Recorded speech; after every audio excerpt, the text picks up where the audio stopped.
tipsnya. Mungkin tips kali ini akan membantu Anda atau kalian semua yang nonton video ini supaya bisa lebih istiqomah dalam baca sholawat. Simak terus ya.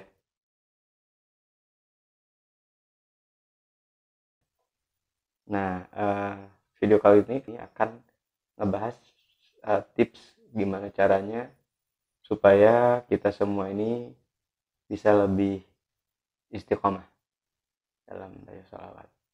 Tentu sekali lagi bahwa di dalam sesi sharing saya itu betul-betul saya niatkan untuk bisa menjadi peringatan atau teguran pengingat bagi saya sendiri, utamanya di dalam melakukan aktivitas-aktivitas yang memang menjadi favorit kami.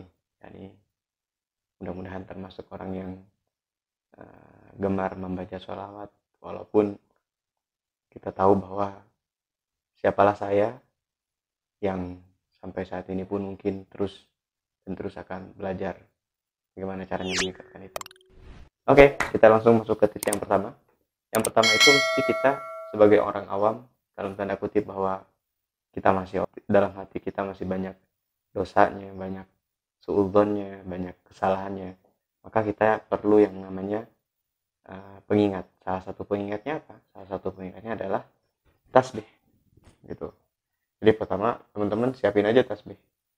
Kalau nggak suka sama tasbih yang cetrekan atau digital, nah, kalian bisa juga tuh pakai yang tasbih biji ya, yang bisa diputar gitu.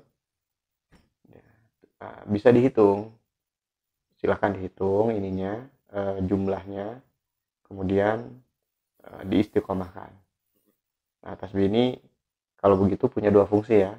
Yang pertama untuk ngingetin kita, biasanya kalau nggak pegang apa-apa itu kan suka lalai, suka apa istilahnya ya, ya nggak inget aja mau baca sholawat atau baca zikir yang lain kalau nggak pegang tasbih. Itu yang pertama, fungsi yang pertama. Fungsi tasbih yang kedua itu bisa jadi alat penghitung.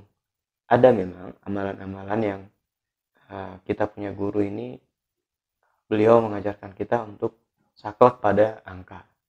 Awalnya saya nanya-nanya juga tuh, kok saklek sama angka ya, maksudnya kenapa mesti misalnya 4444 ya, kenapa baca ininya sebelum subuh dan angkanya harus 100 ya. Oh ternyata emang demikianlah beliau mendapatkan ijazah dari para masyayikh beliau sebelumnya, begitu. Secara logika sih kita bisa paham kayak gini, kalau teman-teman misalnya punya kunci gitu, katakanlah kunci itu kan punya apa namanya ya, gigi lah gitu. Nah setiap kunci itu giginya berbeda teman-teman. Misalnya kita hitung nih kunci pintu kita itu gigi mata kuncinya itu berapa, itu hitung. Misalnya ada 6. Coba ketika kita buka encer lancar dan terbuka pintunya. Coba teman-teman tambah 1 giginya, kira-kira kebuka apa enggak? Nah saya dapat memahami ini juga dari penjelasan seorang guru ya, nanya itu kemudian dijelaskan seperti itu. Selain daripada tadi ta'ziman lil ustadz ya, ngikutin dari apa yang menjadi arahan atau perintah dari kita punya guru. Kemudian yang kedua, selain daripada tasbih, kita bisa tuh ngamalin sholawat atau zikir yang lain dengan cara membuat target harian. Nah supaya apa? Supaya kita ngelatih nih. Ngapain bikin target mas? Bang, Kang, bikin target ngapain? Bukannya baca sholawat sebanyak-banyaknya. Iya, untuk kita sebagai pemula, lagi-lagi kita mesti force targetnya. Supaya apa? Supaya kita betul-betul punya target harian ini dan mendorong kita untuk bisa lebih semangat gitu. Misalnya lagi lemes, lagi ngantuk, tiba-tiba ingat, oh iya masih selesai nih gitu. Target buat diri kita sendiri. Oh masih selesai 1000 nih, masih selesai. Coba dijalanin 2 hari, 3 hari, nanti lama-lama jadi terbiasa gitu. Jadi angkanya ditarget. Yang Ketiga, supaya kita bisa lebih istiqomah baca sholawatnya itu, kita semua bisa bikin waktu khusus. Misalnya saat ini kami ada waktu khusus untuk baca sholawat itu setiap malam Senin dan malam Sabtu.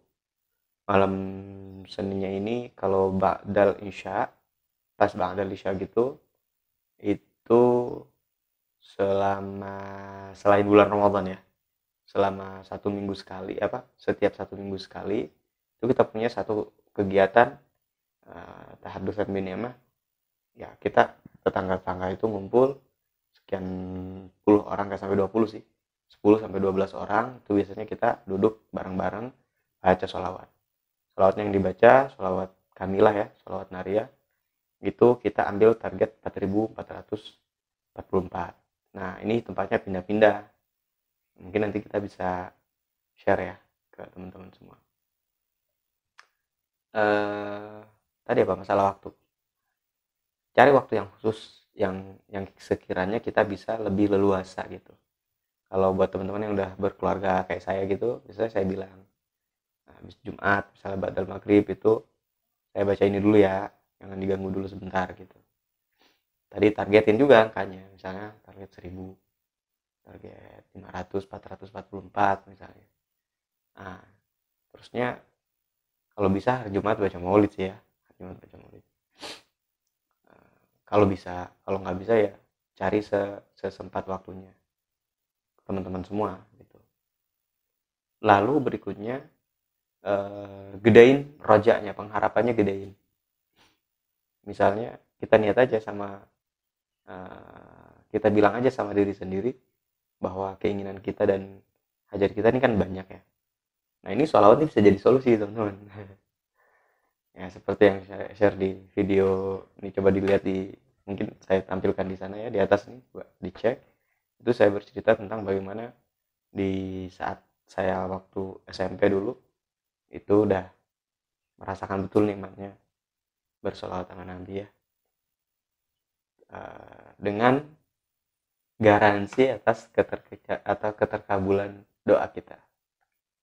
Luar biasa pokoknya. Itu mungkin tips yang bisa saya share ke teman-teman semua, mudah-mudahan ini bermanfaat. Sampai jumpa di video berikutnya.